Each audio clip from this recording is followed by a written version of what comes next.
Okay, well, it's noon, so I'm going to go ahead and get started. Thank you for coming. Welcome to today's Total Worker Health webinar series featuring the National Center for Productive Aging and Work and co-hosted by the Diversity and Inclusion Office, Blueprint in Action. Today's webinar is titled, What's Age Got to Do with It? Realities and Solutions for Workplace Ageism. My name is Dr. Gretchen Petery, and I am co-manager for the National Center for Productive Aging and Work here at NIOSH. It is my pleasure to serve as moderator for today's webinar. On behalf of NIOSH's Total Worker Health Program, the Blueprint in Action, and the National Center for Productive Aging and Work, we are delighted to have you with us today. Free continuing education credits are available for this presentation through the CDC's Training and Continuing Education online system. Detailed instructions for accessing the Training and Continuing Education Office site are available for download at the website at the top of your screen, tceols.cdc.gov. Note that the bright blue activity number is only valid for those watching the live webinar. You will need the course access code to receive credit. The gray activity number is to be used by those who view the webinar recording or attempt to access CEUs after November 20th, 2021. We are recording this webinar and plan to post it to the Total Worker Health webinar page within the month for those who can't join us today. We are fortunate enough to have three distinguished scholars with us today who will present differing perspectives on workplace ageism. First, we'll hear from Dr. Becca Levy, professor of epidemiology at the Yale School of Public Health and a professor of psychology at Yale University. Next, we'll hear from Dr. Rebecca Perron, senior research advisor at AARP Research. And finally, we'll hear from Dr. David Cadiz, faculty member in the School of Business at Portland State University. To set the context for our guest presenters, I want to take a moment to share the NIOSH definition of total worker health. Total worker health is defined as policies, programs, and practices that integrate protection from work-related safety and health hazards with promotion of work and illness prevention efforts to advance worker well-being. I'd also like to take a moment to tell you about the National Center for Productive Aging and Work, or NCPAW. NCPAW was established in 2015 and focuses on advancing lifelong well-being for workers of all ages and ways of supporting productive aging across the working life. Our strategic goals center on research, developing translation products, and outreach to our stakeholders. There are additional NCPAW webinars on workforce aging topics that may be of interest to you. Be sure to check out the Total Worker Health webinar series, as well as the Expanding Research Partnerships webinar series websites to access recordings of our previous webinars. And now on to our webinar for today, What's Age Got to Do with It? Realities and Solutions for Workplace Ageism. Before I turn things over to our presenters, I'd like to take a few minutes to give you some background information. Why should we be concerned with workforce aging and workplace ageism anyway? Well, population aging is a defining issue of the 21st century with implications at all levels of society, including the workforce. We can see these changes in the age composition of the population by looking at this population pyramid from the US Census. It shows the actual number of people in 1960 and the projected numbers of people in each age group in 2060. These changes are happening now, and they will continue throughout this century. The average age of the US labor force has also steadily been increasing over the last 30 years and will continue to do so into the future. This chart shows the projected declines in the proportion of younger age groups and increase in older age groups in the labor force over the next 30 years. As the workforce ages, we're also seeing increased age diversity in the workforce. Workforce age diversity can be beneficial to organizations in a number of ways, such as increased creativity and knowledge transfer, but it can also create challenges.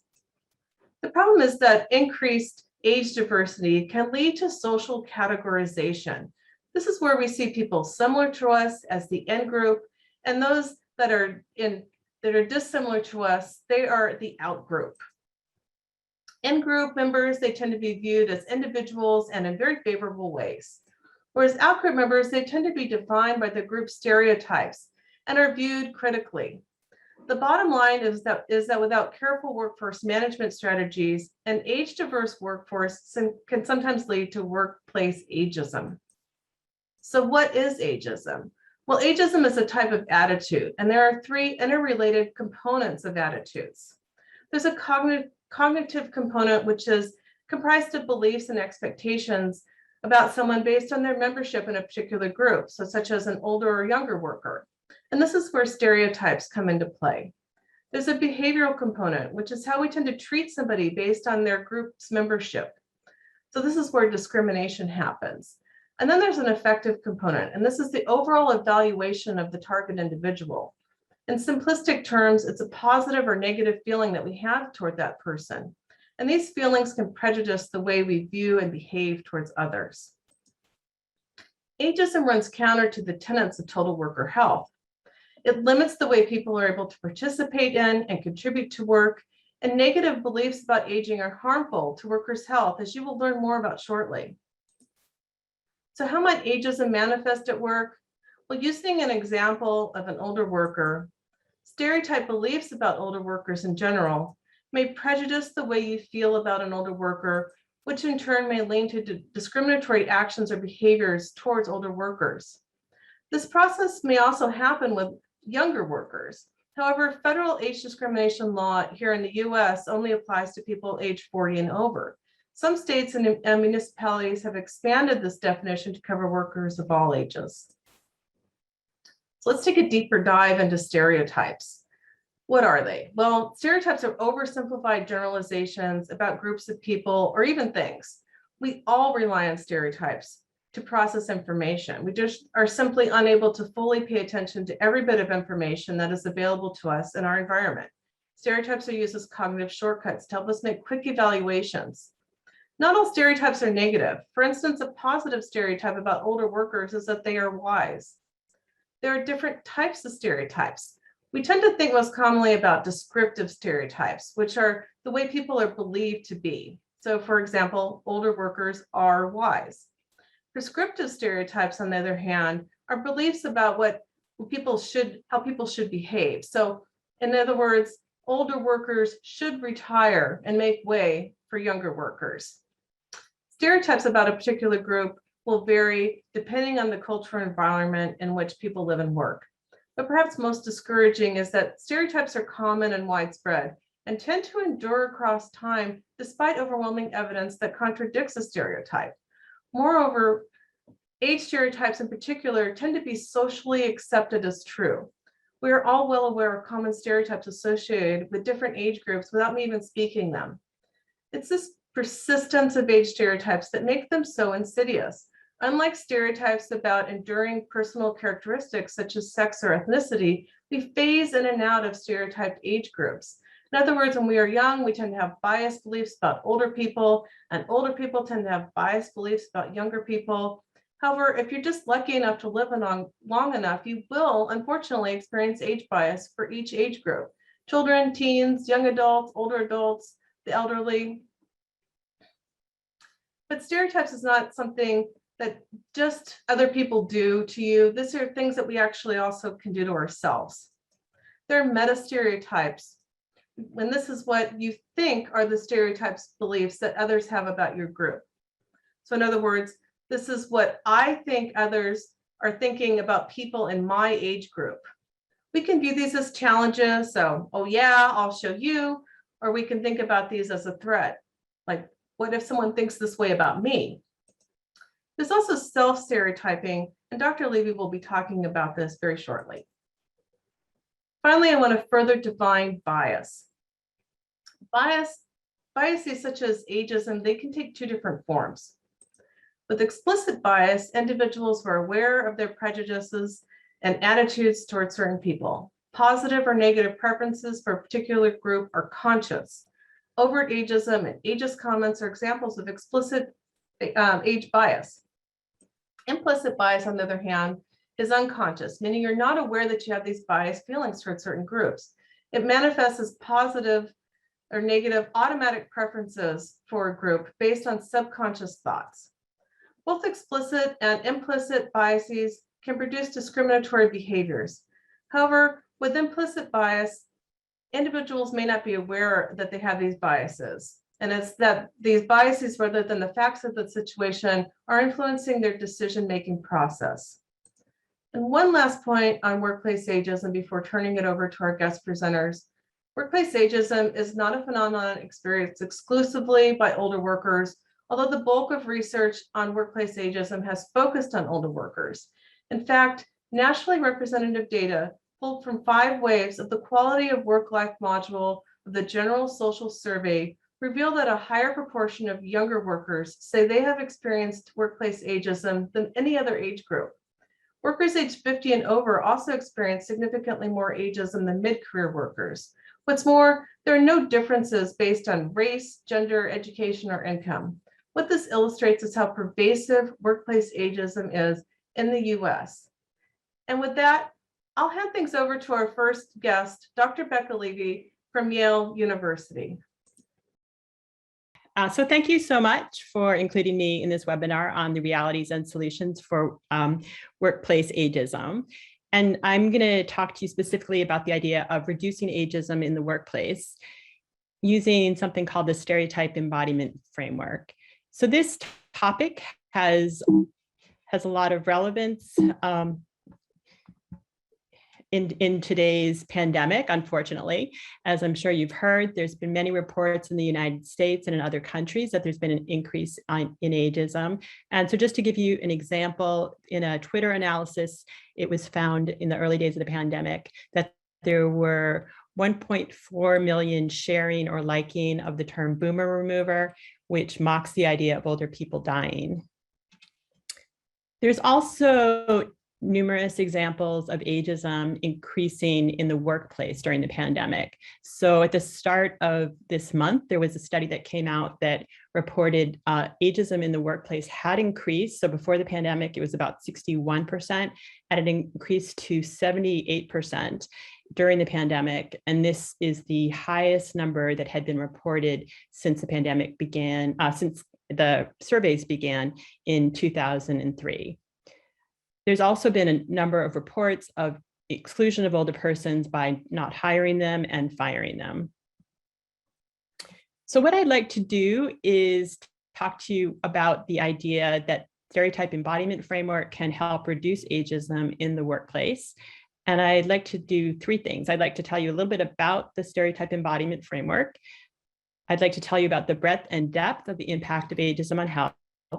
And lastly, I would like to talk about the idea of combating the impact of ageism on health. So to start off with the Stereotype Embodiment Theory Framework.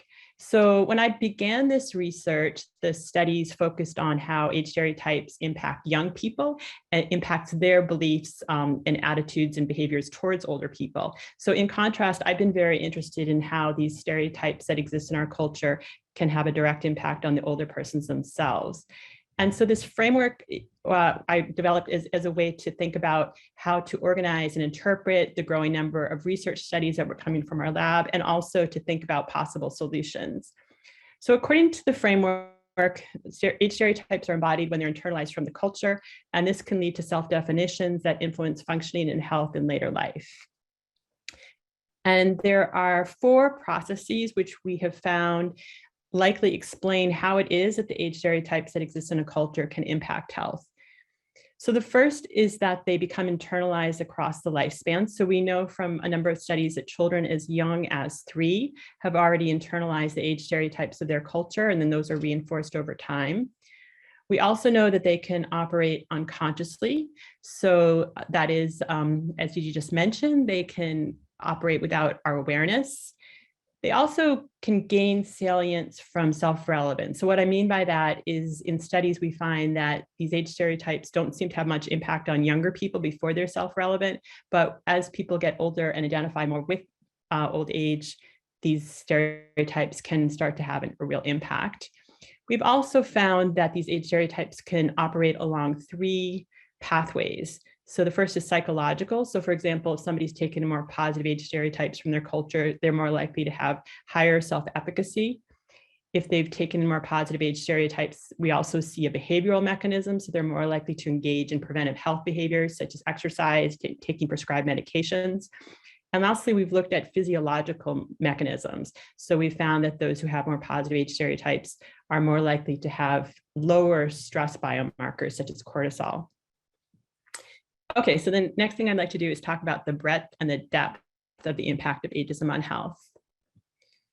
So we have found from our research that negative age stereotypes can have a far reach, and we've looked at a number of different health outcomes. So for example, we have found that those who've taken in more negative age stereotypes have worse cognitive outcomes, including worse memory performance. They tend to have worse physical outcomes, including an increased number of Alzheimer's disease biomarkers, such as plaques and tangles, and hippocampal volume tends to be lower. We've also found that it can impact hearing performance, lead to greater number of cardiovascular events, and worse physical function and recovery. And in terms of mental health outcomes, we have found that those who've taken in more negative age stereotypes will tend to have higher stress levels and tend to be more at risk of developing psychiatric disorders. They also can lead to worse health behaviors, and these negative age stereotypes, unfortunately, can also lead to or associated with a reduced longevity. It should mention that these studies, we've used different methodologies. So sometimes they're cross-cultural, sometimes experimental, and sometimes they've been longitudinal. Another thing to note about these studies is that although I just talked about all of these in the negative direction, the hopeful message is that we've also found in most of these studies that those who've taken in more positive age stereotypes actually show better physical, cognitive, mental health behavior, and lifespan outcomes. So just to give you two specific examples, I thought I would share with you this study. This looks at the question of, is it possible that age stereotypes that we take in from the culture can impact risk of developing dementia? So in this study, we looked at about 5,000 people from the health and retirement study who started the study dementia-free, and then we followed them over 6 years. So what you see in the y-axis is dementia incidence, and then what you see in the x-axis is how the participants started off in terms of their age stereotypes. So the orange bar shows those who started off with more negative age beliefs, and those in the green bar are those who started with more positive age stereotypes or age beliefs. And what you can see looking on the right-hand side is that those who had more positive age beliefs were about half as likely to develop dementia over the study. And then what you can see in the left-hand side, the two bars are those who have the APOE4 risky gene for developing Alzheimer's or dementia. And what we see in this group is, again, those who have taken in more positive age stereotypes have a reduced risk of developing dementia. In fact, in this group, if they developed positive age stereotypes or took in more positive age stereotypes, their risk of developing dementia was about the same as those in the general population who don't have the risky gene, which suggests that there might be a way to think about these positive age stereotypes as a way to intervene and actually bring about some positive health changes. And the second example I would like to share with you is a study that I conducted to try to look at the economic impact of ageism. So we had, the reason that we did this study is that we had all these health outcome studies, and we thought, and there hasn't been much policy change yet, so we thought perhaps if we could develop some economic results, this might be useful to policymakers as they think about how to overcome ageism. So in this study, I collaborated with a health economist, and what we did was we looked at everybody in the United States, age 60 and over 1 year, and we looked at the 8 most expensive health conditions. And what we found was that when we looked at the impact of ageism on the cost of these health outcomes by looking at what the cost was above and beyond the normal cost for those health conditions, if there was a high degree of ageism, what we found was that it cost $63 billion, which is about the same as the cost for morbid obesity in the same time period. Okay, so the last thing I want to talk about is solutions or thinking about how to combat the impact of ageism on health. So one of the things to keep in mind that's important about age stereotypes is that they're malleable. So they're not set in stone. We have a number of studies that suggest that we can shift the age stereotypes from more negative to more positive. So for example, we have cross-cultural studies that have shown that age stereotypes are very different across different cultures. We have experimental studies that show that we can shift age stereotypes in experimental settings. And we've also found that there is a shift in age stereotypes historically or over time. So for example, in one study, we found that over 200 years, there was a shift in valence of age stereotypes. Unfortunately, they're becoming more negative, or that's what we found in this study. So what are the solutions? So in a book I've been working on, I've been thinking about how we can actually improve age stereotypes and reduce ageism.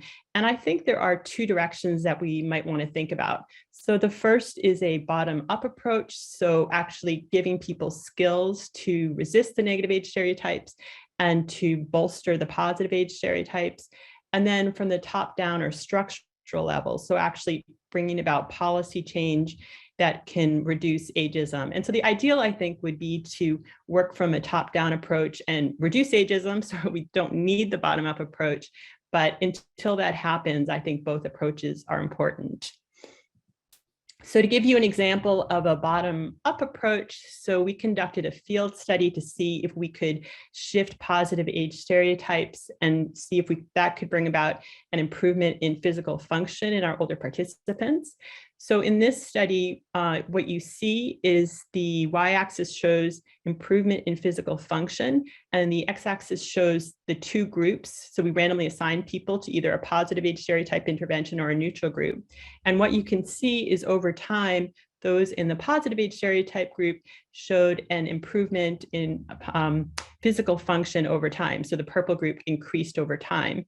And so I think that this offers us hope that we really can intervene on an individual level. In terms of top-down solutions to ageism in the workplace, so I have a couple of examples I wanted to share. So one, it would actually be to develop an anti-ageism czar position, which could have workplace as a focus as one of the ways that it tried to reduce ageism. And ideally, this position would think about the sources of ageism on a structural level, such as the anti-aging industry that profits from negative age stereotypes. We also might want to think about promoting positive images of aging and reducing negative images of aging in hiring, training, and everyday culture. Try to think about ways for workplaces to reinforce intergenerational work teams, and also include age in diversity, equity, and inclusion training programs. So there was a recent study that found that unfortunately most current programs do not include reducing ageism or age as a group that's included in these programs. Another way to go forward on a structural level is a campaign. And so one campaign that just started that you probably heard about is the World Health Organization's global campaign to combat ageism. So it was just launched, and I was honored that they included our research as part of the evidence base. And it includes 194 countries have endorsed the goals of the World Health Organization campaign. So thank you. So that is the information that I want to share with you today. And these are the references that I referred to during the study. So please let me know if you want me to send you any of these references. I'd be more than happy to do so. And my email is becca.levy@yale.edu. And lastly, I would like to acknowledge my funders for this research and my collaborators. I could not have done these studies without these people. So thank you so much. And with that, I will turn the screen over to our next speaker. Thank you, Becca. I am going to be presenting some of AARP's own data on age discrimination, some of which Becca just highlighted. But I wanted to also note before we begin that while my presentation is rather data heavy, study is throughout to with the links so that you can get more information on the methodology. If you choose, you can certainly also feel free to submit questions. So I thought it might be very good to get a little bit of background on how AARP approaches combating age discrimination, and just from a research perspective, as we set out our research agenda for age discrimination. AARP's work supports workers, obviously. So there are services that AARP provides, like the job board, the resume advisor, job fairs, and AARP skill builder for work. And those are to help find new jobs and keep current jobs for mid-career and older workers. Then for employers, there's a Living, Learning, and Earning Longer collaborative. And that's through our international and thought leadership programs. We also have an employer pledge program and various employer conferences, mailings, best practices in an email form and among these conferences that I was just referencing. Also, there's the advocacy work that you might know about that happens sort of on Capitol Hill, and we have state offices all over the country in state legislatures, and also with our legal counsel for the elderly. As far as the research that we do in AARP research is typically primary research, both internally to support quantitatively and qualitatively support our strategic planning initiatives, understanding what individuals, workers, and employers are looking for out of various services and programs that we could provide, as well as program evaluation of the programs that we already have up and running. Our external research, which is what I'll be highlighting today, really aims to understand the wants and needs of consumers or workers, as well as employers and other stakeholders, and potentially any support for policy options that exist out there to really understand what the mid-career older workers and employers and others are wanting out of those policy options. As Becca pointed out, we have been collecting age discrimination data for a number of years. AARP's value of experience study is where we typically collect every 5 years data on age discrimination. So we're able to look at it over time. We fielded it 4 times so far. It was previously called Staying Ahead of the Curve. So if you're looking for previous iterations, that's what it will be under. So we include many topics in this study. It's sort of a broad brush approach to work and jobs. Why older and mid-career workers work, and those can be split between emotional and psychological reasons, as well as financial, obviously. But we really dig deeply into that. Plans to retire and what people plan to do in their retirement. Do they plan to volunteer or perhaps work part-time and things of that nature?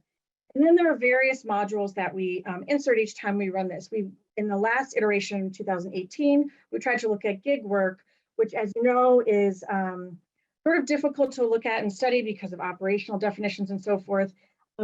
We are set to field again very soon in the next year or so, where I suspect that we'll be looking at impacts of COVID on work, obviously, because those are very hot topics. And like I said, it provides age discrimination data over time, and we also include multicultural populations. So we collect oversample data on African American, Blacks, and Hispanic Latinos. And then the next time we field, we'll be looking at for an oversample of Asians as well. And here's that data, again, that Becca was referring to, that the first fielding of Staying Ahead of the Curve / value of experience in 2003. The question here is below: based on what you have seen or experienced, do you think older workers face discrimination in the workplace today based on age? And the wording has stayed the same. I did put some notes underneath each fielding to let you know how methodologically they've changed a little bit. We've changed mode and a little bit of the age strata that we included. And so you can see we sort of dipped down as far as prevalence for 17, 13, and 18. And if you'll recall, in 2018, we were sort of in a full employment scenario where the people who were working wanted to be working, could be working. And in 2020, in December of last year, we fielded a larger study on reskilling, but we included our typical age discrimination questions. And what we found, unsurprisingly, we expected the number to sort of rise a bit during COVID, but that it rose pretty substantially to 78%. And here's some of the rest of the data on that reskilling survey. Again, the general population rate increased to 78%, which is now at a rate similar to the multicultural populations. We had seen in the past that multicultural populations had seen or experienced age discrimination at rates higher than those for the general population or whites, but now those rates are similar. We also ask about age identifying information. So it could be birth date, but it could also be something like high school graduation date or college graduation date. Those seem to center around a few years. And so it's relatively easy to determine someone's age from those dates. And 41% had been asked age identifying information in the job seeking process. And then we also asked about support for strengthening laws related to age discrimination. And you can see here that nearly all older workers agree that laws to combat age discrimination should be stronger, 96% of the population. And this small infographic shows that those rates are really similar for age discrimination among now both gender and race and ethnicity. And again, that's not because among the multicultural populations that number has gone down, it's because the general population has gone up. And this is just here to show a little bit of how we package data sometimes to let certain audiences better understand the mid-career and older worker. So from that reskilling data, we wanted to try to bust some stereotypes related to older workers and training. And you can see here on the left that 2/3 of older workers are interested in skilling opportunities, to be reskilling, upskilling, or just a certain credentials or so and so forth. And the interest is even higher among the African American, Black, and Hispanic Latino populations. We wanted to dig a little bit deeper into outside of just interest. Would they be willing to take some training if it was requested by their employer or a potential employer? So to get a new job, would you be willing to take training? You can see here 94% say they would be willing to take training. It's even higher among Hispanic Latinos.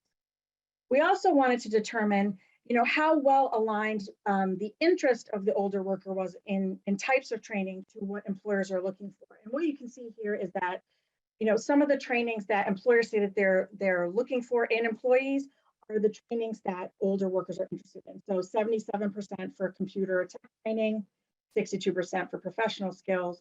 Then you have your licensing and CEUs and industry-specific skills and certifications. And then underneath that, you'll see that the interest in those types of trainings is even higher among the Hispanic, Latino, and African American Black populations than for the whites. Also last year, we decided to field a study of uncertain older workers. And so those were those who are unemployed currently, or who were concerned that they might lose their job in the next year, or who were concerned that they might need additional training to even keep the job that they currently had. We wanted to understand their experience during COVID. And what you can see here is that of those in the population who were concerned that they might lose their job, 61% believe that age would be a factor in losing their job. Additionally, older workers concerned about their job security, they think that their age will negatively impact that job search if they were to lose their job, which is, you see on the bottom left here, further magnified if you look at it by age. So 20% of the 40 to 49-year-olds are concerned that age would negatively impact their job search, and that really skyrockets to 72% for those 60 to 65. And perhaps unsurprisingly, those who were currently unemployed versus those who were just sort of among the uncertain group, they were more likely to believe that their age would be hurtful in trying to find new employment. And last month, we released some data, the 29th of September, on a mid-career and older women worker survey. Again, as we started to explore the impacts of COVID on work and age discrimination and the experiences at work, we were trying to see how that experience looked for women. And among other questions that we asked, we were interested in finding out among job seekers or those who had looked for jobs since turning 40, what their experiences were with their various characteristics and how they might have negatively impacted their job search. And you see here in the red bar that age discrimination pops sort of far and away as the highest that had negatively impacted their ability to get a job. And then once employed, among everybody here down in the salmon color bars, you see that it's not all rosy once employed, right? You still see age discrimination at 15%, and those gender and race ethnicity discrimination still coming in for 11 to 15% of the employed mid-career and older women workers. And then as we look at this data by oversample group, we can see that the women jobs, this is just for the job seeking question of those who had looked for a job, that particularly among those light pink bars for Asian women, that higher levels of discrimination in the job search. You can see the age discrimination again rising to the top, but particularly for Asian women, age discrimination, gender discrimination, and sexual orientation discrimination higher than the other groups, and all the groups for the women of color much higher than for white women job seekers as they experience negative impacts from these various characteristics. Prior to the pandemic, we also fielded a study trying to get a better handle on multi-generational workforces and the impact of mentoring. And this was of a population of the 18 plus, so we could really start to tease apart the various age groups. And what we ended up finding out is that there is value in multi-generational workforces from the perspective of the workers. That's really bi-directional.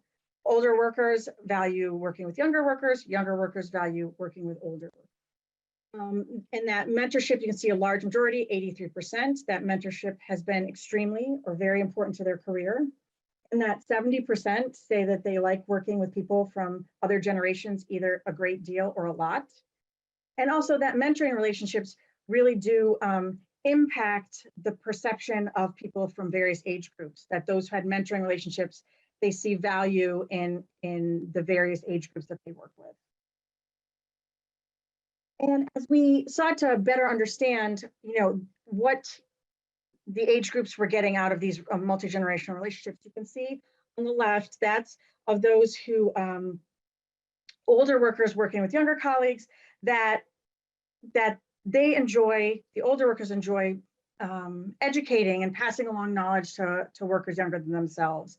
There's creativity, there's open-mindedness, and fun. And then you see down at 70% updated on the latest tech trends, and we'll see that again in the next slide. But then as we look to the right, you can see that the younger workers value working with older colleagues as well. And again, it's that exchange of skills and considering perspectives different from one's own. And then again, down right in the middle, 65% experience gives them the opportunity to pass along experience and knowledge. So again, that exchange of what each knows and sharing it with others, that's beneficial.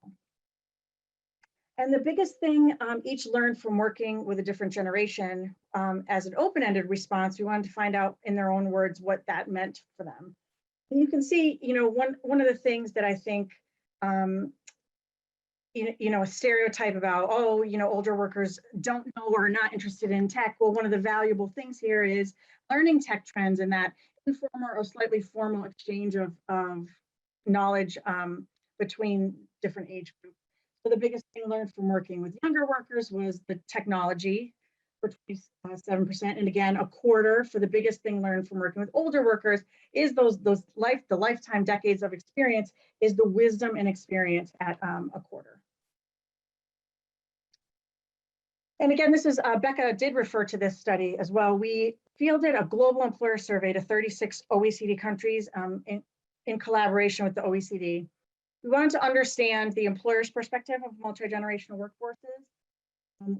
Again, what we did find is that over half of employers, they do not include age in a diversity or inclusion policy in their workforces. And then you can see underneath the other characteristics that are not included. And trying to really understand why don't employers value age or include age, recognize it as part of D&I strategies. You see 30% age is not important to address, and that 48%, nearly half, say that other dimensions of diversity are more important than age. And again, as we tried to get a handle on how employers are preparing their managers and their workforces for multi-generational groups, we wanted to find out about the training offered to managers to better understand multi-generational teams. And what we saw was that only about 4 in 10 of these 6,000 companies include avoiding age discrimination in recruitment, hiring, or even access to training in their management staff. And ultimately, for those who did manage multi-generational teams, we wanted to understand both the pros and the cons. So we tried to balance that out and find out what the experiences were with multi-generational teams. And interestingly, what we found is the top 3, and particularly the top 2, were selected as the positive attributes of multi-generational teams, including productivity, which, as we all know, is very critical to employers, and increased empathy for workers of different generations. That's not to say it's not important that a quarter also selected some of the negative experiences with multi-generational teams, but that's really, it's really positive how they fell out that with the productivity and the increased empathy across their workforce.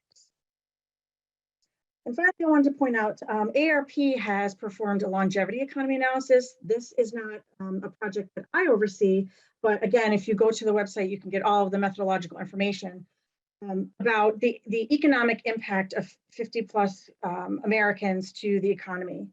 And as an offshoot of the last time that the longevity economy was written, was an impact of age discrimination on the workforce in dollars, right? As Becca said, it's can be more informative to talk about dollars, or it can be just, it can be very helpful to understand the full picture when we can point to some of the modeling on the dollar values behind some of these things.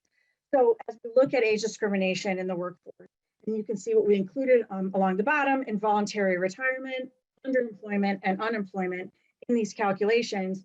The look back was that $850 billion was lost to the economy in 2018 because of workplace age discrimination. And as we look forward, it's kind of stunning that by 30 years from now, what we might see is $3.9 trillion lost to the economy based on age discrimination in the workforce. And also below, another interesting point is that the involuntary retirement of women is the largest contributor to the $850 billion and all the modeling moving forward. So just as a summation, so what we do at AARP Research to support our work and jobs efforts and our age discrimination fighting efforts, we try to measure the extent of the problem. And again, we do that over time. Determining the cost of age discrimination in the workforce, not only by dollars, but by impacts to, in psychologically, and to Becca's point, health impacts of age discrimination. Understanding what the needs of workers and employees are, and to determine what can we provide that can help them in this space to eradicate the problem. And then ultimately the differential impacts and needs to the multicultural populations, and then even moving into the international space to better understand that. So I just want to say thank you. My email address is here. Please feel free to email if you have any other questions. And with that, I'm going to send this over to Dave. And I'm going to stop sharing my screen. Thank you. Thanks, Rebecca. Hi, everyone. My name is David Cadiz, and I'm at the School of Business at Portland State University, as Dr. Petery had mentioned.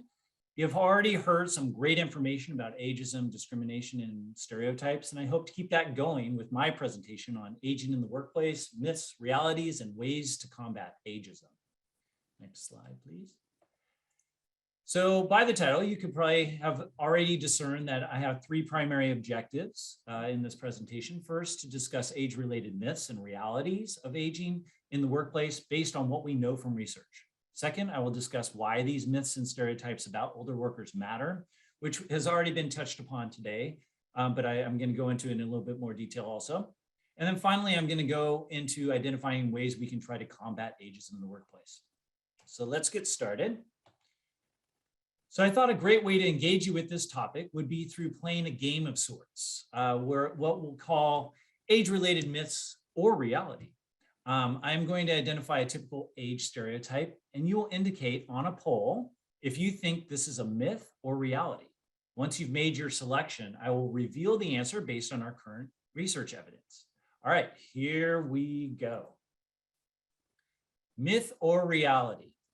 Older workers have lower work performance compared to younger workers.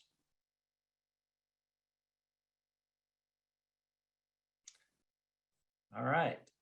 Wow. Okay. For those who indicated this is a myth, which is about 98% of you, so you're very informed, it is a myth. You are correct. Research indicates that there is no consistent relationship between age and work performance. In fact, depending on the type of performance you're looking at, like helping behaviors, safety behaviors, organizational commitment, job satisfaction, less absenteeism and tardiness, all these things are positive attributes as we age, we've seen a positive relationship between those two. All right, so let's dig into that a little bit deeper in terms of why we think that's the case. And so there's a couple explanations. One, there's kind of offsetting cognitive changes that happen throughout the lifespan. Fluid intelligence, like processing speed, memory recall, does reduce over time. However, crystallized intelligence, what we refer to as crystallized intelligence, is wisdom, experience, job skills, increase over time, which can offset some of those losses in terms of processing speed.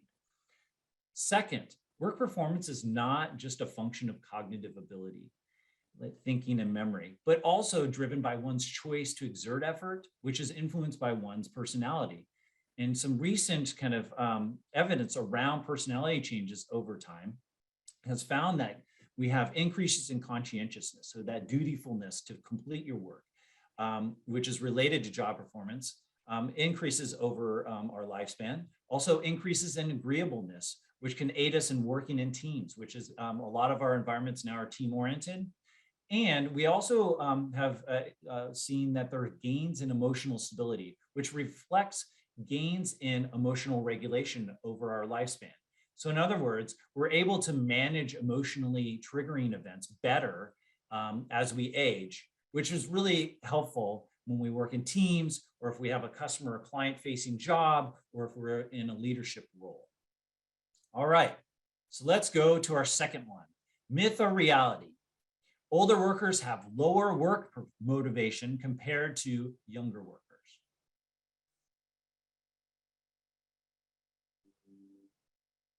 All right.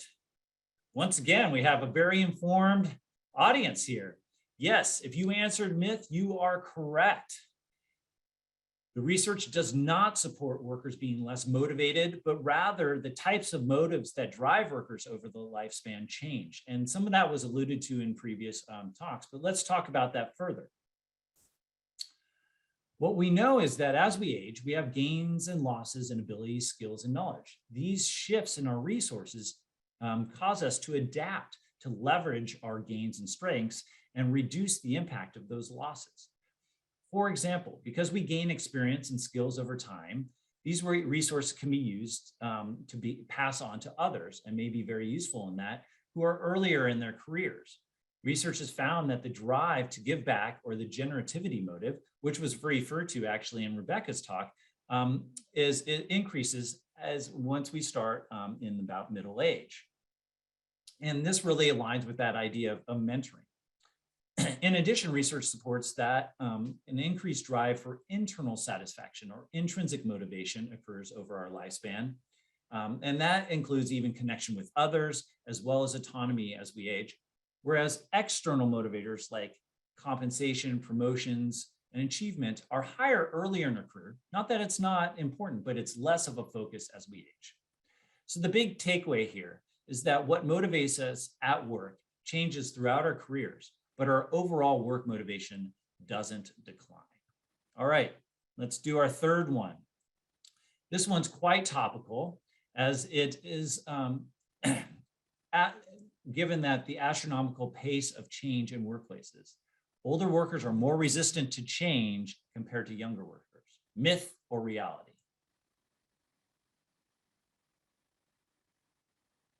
Well, here we go. Now we got a split. So this one is actually a myth.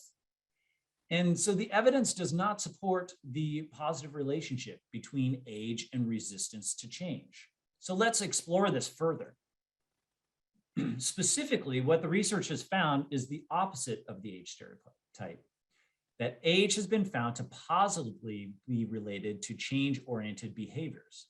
Furthermore, age was also not found to be related to attitudes toward organizational changes, risk-taking, and innovative and proactive work behaviors. So in other words, the results suggest that as workers age, they are more rather than less accepting of organizational change. That was a surprise to about 50% of you. All right, let's go to our final poll of our game.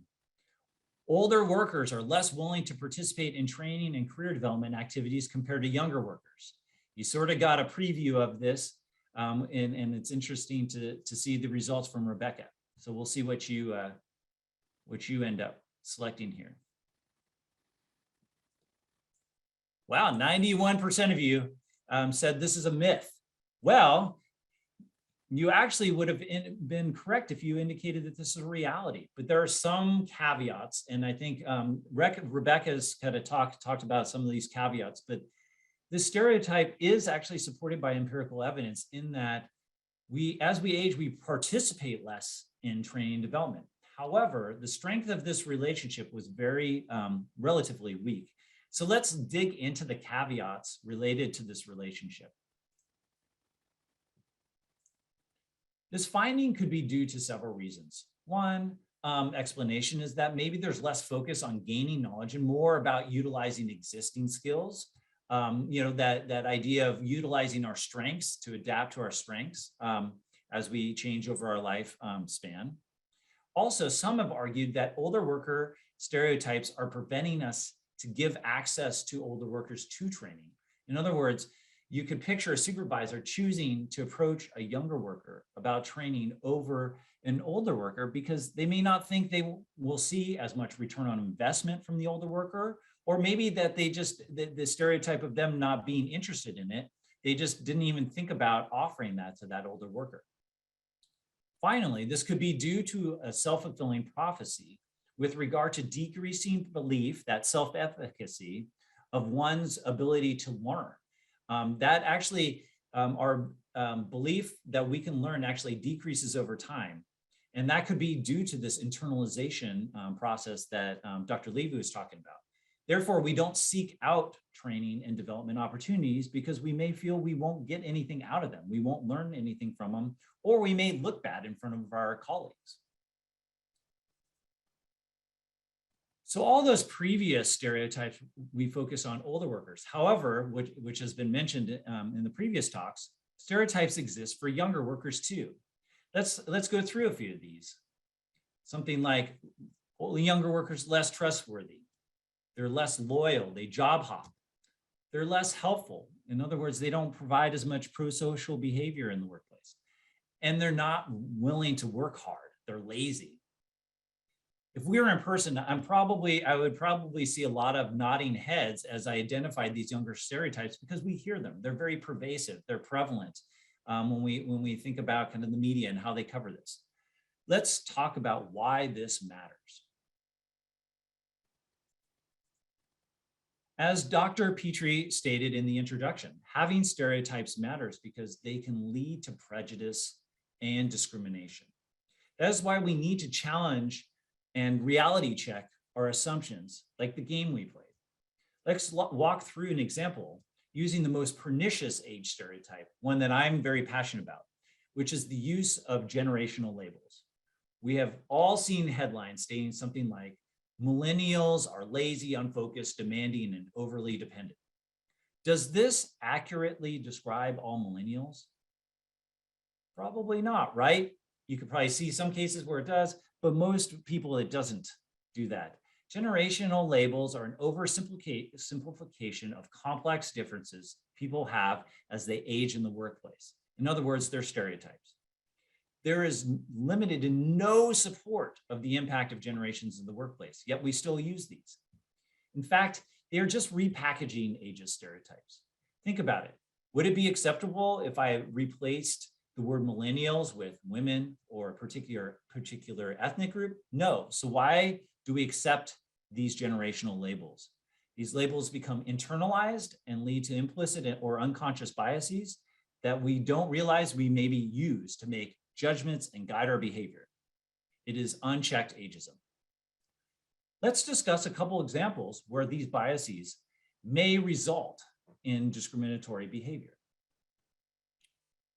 Would you be inclined to hire an older worker if you were inundated with statements like baby boomers are afraid of technology, anti-technology, stubborn and set in their ways?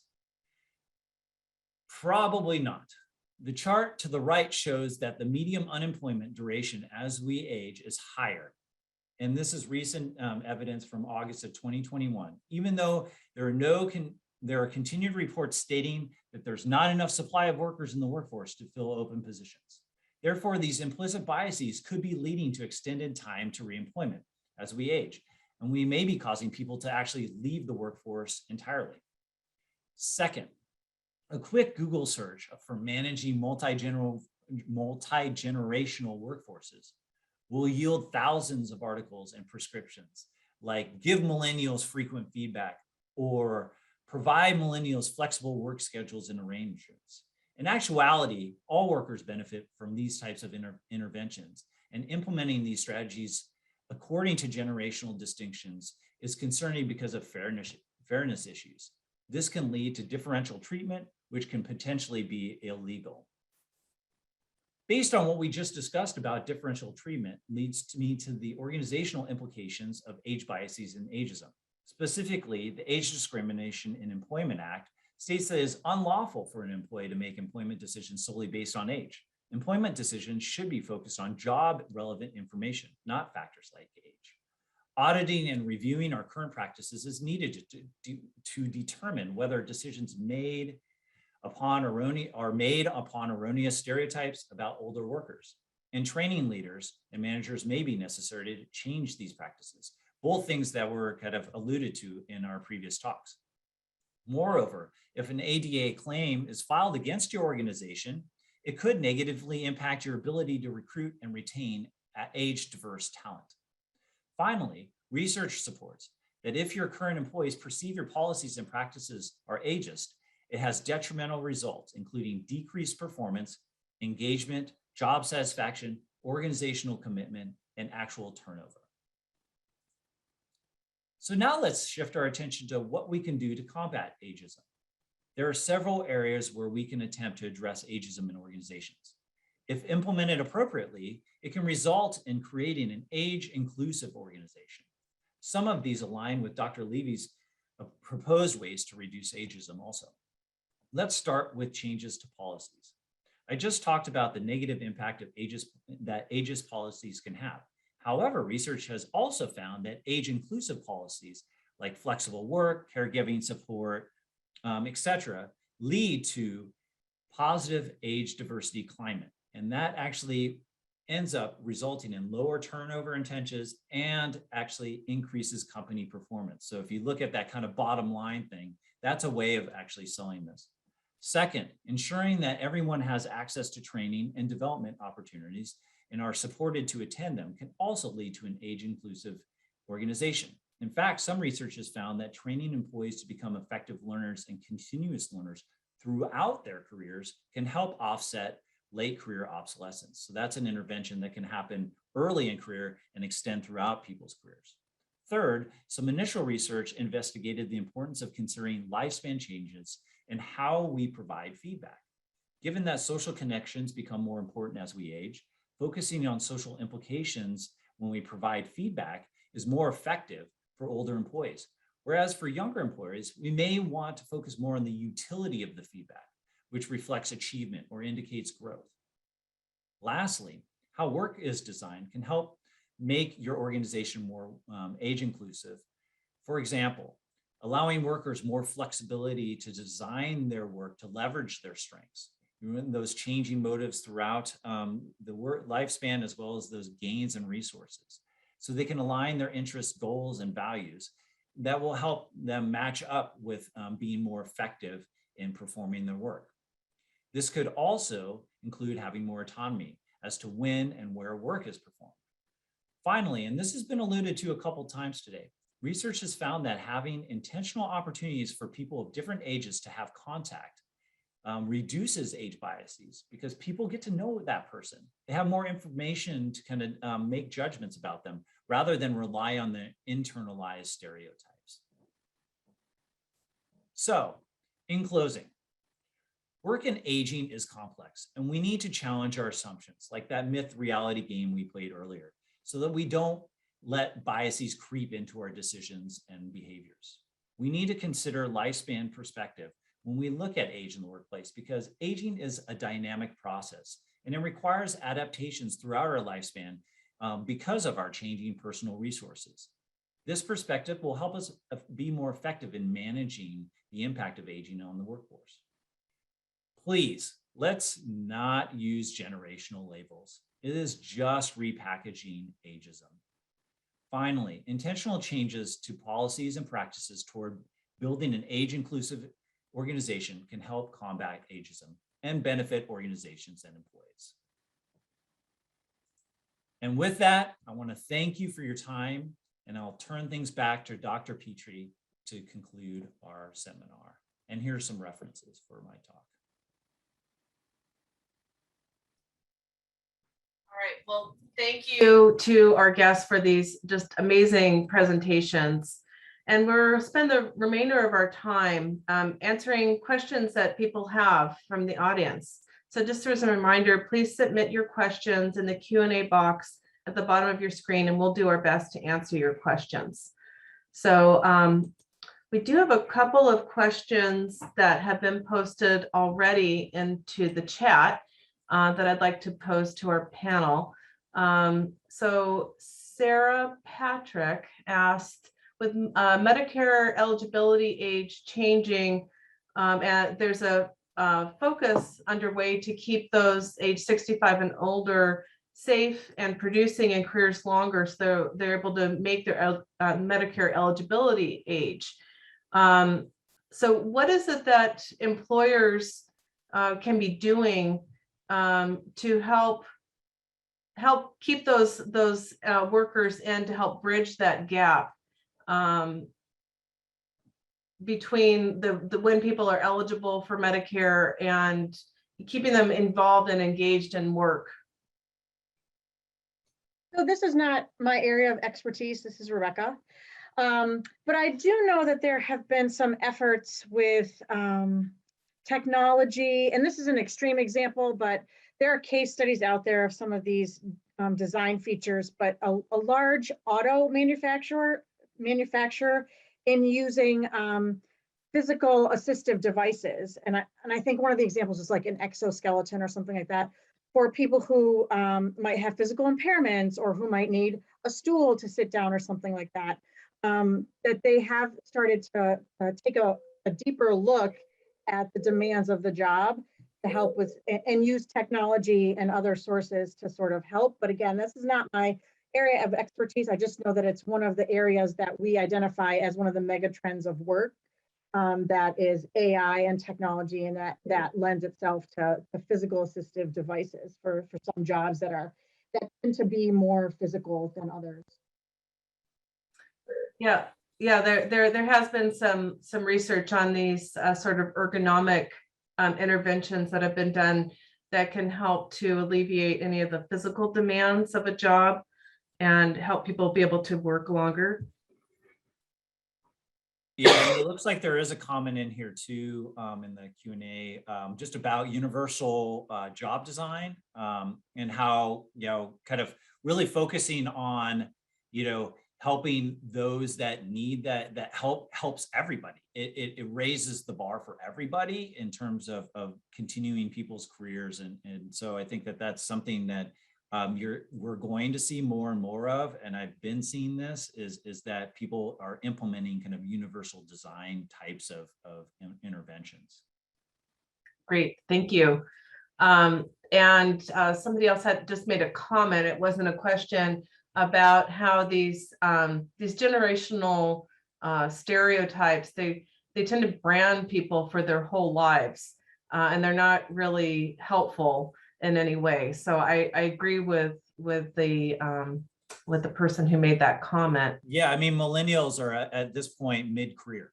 So even though we refer to millennials as early, like people still think they're kind of early career, or we haven't quite branded whatever this Generation Z or whatever we want to call it, we need to just stop using these labels altogether, because we're just putting these people into a box that like, and it's such a diverse group of people that like to treat them as a whole group just because they were born in a certain range of years seems a little ridiculous to me. And it really doesn't play out in the workforce in terms of how people are working in the workforce. Right, and I would add that people that are at the upper end of that age range, depending on how people define that, they're actually protected by age discrimination law here in the US now. So, and I would argue that the stereotypes that have labeled them don't apply to them now. Okay, so let's see. a question about universal design being integrated into the workplace. I'm not quite familiar with that. I don't know if the person who wrote that question was talking about applying policies and practices universally across the workforce. And I would agree that that is a worthwhile effort that actually, you know, as I think Dave has said already, that these interventions that are designed, policies, practices that are designed to help support the older workers, they actually are beneficial to younger workers as well, people at all ages. You know, the idea that younger workers, that they want flexible work. Well, actually, I would argue that people of all ages, workers of all ages, would like to have flexible work. But the reasons behind it there may be different motives for wanting flexible work, but everybody would want flexible work. Would anybody else like to comment on that? Yeah, I mean, even like universal design kind of principles in terms of kind of human factors for like training and stuff like that. I always kind of go back and defer back to training and development type of stuff.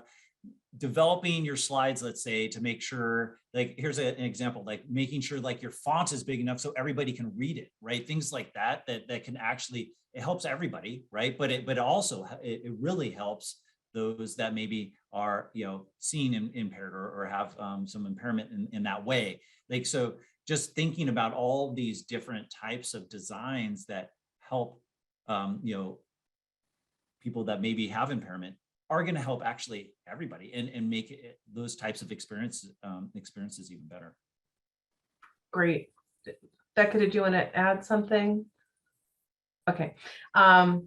So we had a question about what, as an employee, should somebody do to get more opportunities for training when they seem to be hearing about opportunities going around, but they're not being included in those.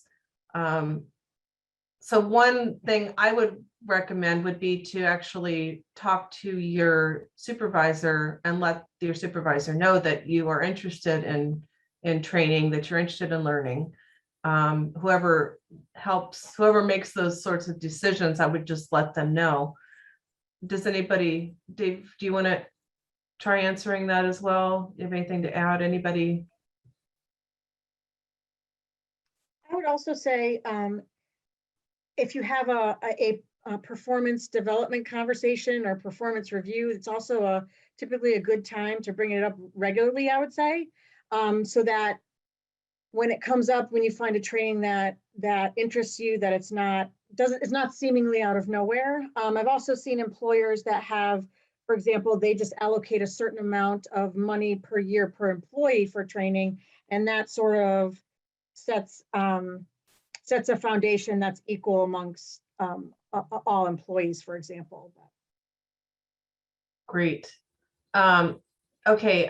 Somebody made a comment, an anonymous question came in about there being an emphasis on diversity and inclusion and equity in a lot of organizations, including here within the government at CDC and at NIOSH, but that emphasis is mostly on race, ethnicity, and gender. We don't see so much about age, and it seems like the thought in this question was that it could be, how do we go about including age in here without diminishing the importance of these other areas?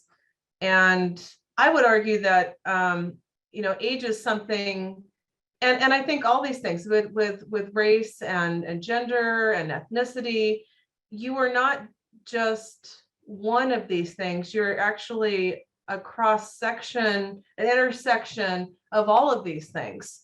And as Rebecca's research has shown, that they can have a compounding effect. So I think we can't just focus on one area of diversity and exclude the others, but we need to think about them all together and how they go about intersecting. Yeah, no, I mean, I'm in complete agree with you in terms of the intersectionality of this and just how it wouldn't necessarily take away. It's adding to, it's recognizing the complexity of like just how diverse everything in our workforce is, right? Like people's characteristics, some that are visible and some that are not visible even, right? That should also be included in these EDI programs, right? And so I think we expansion of it doesn't mean it's taking away. It means that we're recognizing people are individuals and maybe have some characteristics that are more salient to them and less salient, but that it could impact the way that they work, and that treating people in a respectful way seems like it generalizes to all of those characteristics, right?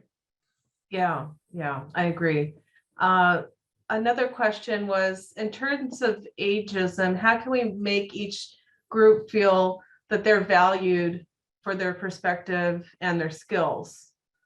So, I mean, one way is just to acknowledge people and tell them how much you appreciate them, how much you value their contribution. I mean, I think that's a great way of going about and letting people know that you value them.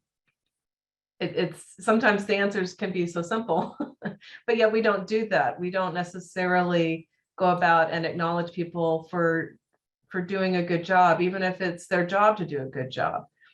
Let people know how much we value their experience, their expertise, what they contribute.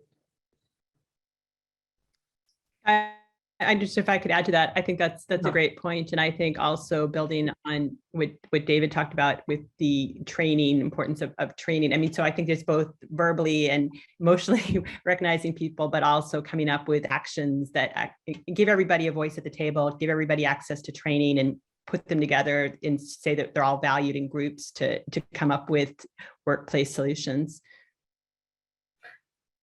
I agree, absolutely. Does anybody else want to add to that answer, or? Okay, I'm going to move on to another question. There was a question about how do we go about, or how should we, what's the best way to respond when we're in a group of coworkers and they start talking about different age groups and using generational labels? So how can we go about combating that form of ageism in the workplace? And Dave, I'm going to pick on you here to see if you can... this is always a hot button issue, right? I mean, it's so kind of embedded in our culture. Yeah, I think kind of referring to the kind of asking what in particular are you referring to, right? Like kind of really challenging, like what is it like people in their first job? Is it early career? Like, are you talking about, like, so really trying to call out the actual description, because it's really easy for us to fall back on heuristics, these stereotypes, right? And just say, well, millennials, well, what does that actually mean? What are you referring to get really at that actual, whether it's a person kind of complaining or it's a person, kind of trying to, I don't know, discuss, like their interactions with folks or whatever it is. I think it's really trying to bring it up to consciousness. What are you actually thinking? Because if you just let the unconscious stuff go, right, we do a lot of things that we don't even think about, right? And this, you need to bring it up to consciousness in order to challenge what people are actually, what they're actually trying to say, right? And I think that if they actually take a step back and reflect on it, they may be like, oh yeah, that's probably not the way, what I really wanted to say, right? So it could be inappropriate. Yeah, I agree. I just wanted to add something there. Yeah. The last time we fielded our value of experience study in 2018, we asked about various individual ageist sort of happenings at work. And two of the items are, I heard language about my age from my manager, or I heard language about my age from colleagues. And those were, I believe, out of the individual ones that we asked, those had the highest prevalence of all the ones that we asked about. And so then you start to think, at first it doesn't seem like the most insidious of all the items, like not getting a job or something like that. But then when you think of the things that Becca talked about, you think of the things that David talked about, and how you can start to internalize those things and how it starts to create an us versus them, that it really can be sort of insidious. And so we need to start thinking about how we talk about people and age and in the workplace and as we go about our day. Great. Thank you so much for adding to that. Somebody else had a question about companies. Are there companies that we can think of that have best practices in place? And without naming companies, the thing that we know from the literature, from research that's been done, the best practices are when there are age inclusive practices, where they are applied, as we talked about earlier, they're applied universally to all the employees within an organization. So I think those would be best practices. And I'm not sure if that's answering the exact question that the person had, but I would say it's, making trainings available to all workers, being very mindful of in your hiring practices that you are in being inclusive in who you are recruiting, who you're trying to attract when you are posting job postings. Be mindful of the language in there for potentially hidden biases that could be in the language. Does anyone else want to comment on that? I mean, I think that your points that you made are good. I mean, I think I'm trying to because there are companies that maybe do some things well and some, but like that there's to rely on a case study, because you also have to kind of think about the cultures of these different organizations and how you're kind of making sure that what your interventions are doing are matching up with the culture of that organization to then have it be accepted long term. But yeah, what you mentioned in terms of kind of just initial steps of are we recruiting? What is our in terms of posting a job, what does the applicant pool look like? Are you even looking at it at age? Like, are we even tapping a resource that we could be tapping? How many people are hired that are are a certain under or over a certain age? I mean, like if you look at certain industries, you'd be hard pressed to find someone that's hired over like 30, right? I mean, it's unless it's for a leadership position, which is kind of the other part of this thing, right? Like, is that what we picture in our minds is who fits into these different job roles. I think we need to start challenging that too, because I think people change careers throughout. Like, there's no other time than now that people are changing careers multiple times throughout their career, right? Throughout their time in the workplace. So yeah. I'm just looking at the chat as well, because there were a couple of questions that looks like that were posted in there, and one was in there particularly for you, Dave. Do you think in terms of generational and intergenerational, those terms are problematic, or just the actual labels describing the generations?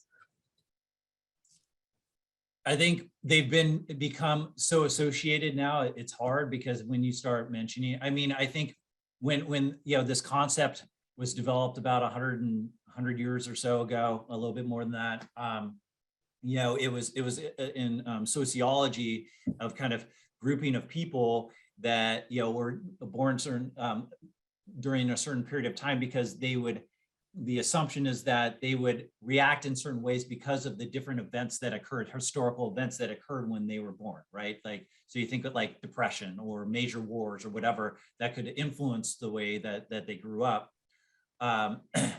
And I mean, I think that there is an influence of that, right? There's certain cultural aspects that we pull from the time, when we're during certain developmental periods of our lives. However, we're seeing that that's not really going into the workplace in terms of impacting the way people work and stuff like that. And so I find it problematic a little bit, just that if it's used as like intergenerational in terms of you're just kind of referring to a group of people, it's so tied to this idea of boomers and Gen X and Gen Y and millennials and all these other things that and all those different characteristics are then tied to it, that I think it is problematic to refer to those. And that's why I tried to remove generations. I had a couple of words of generation in my slides to try to remove it, but it's hard. It's very pervasive in our society. And I would say that there was another question in there just about that I think it's a lot of it is propagated by media.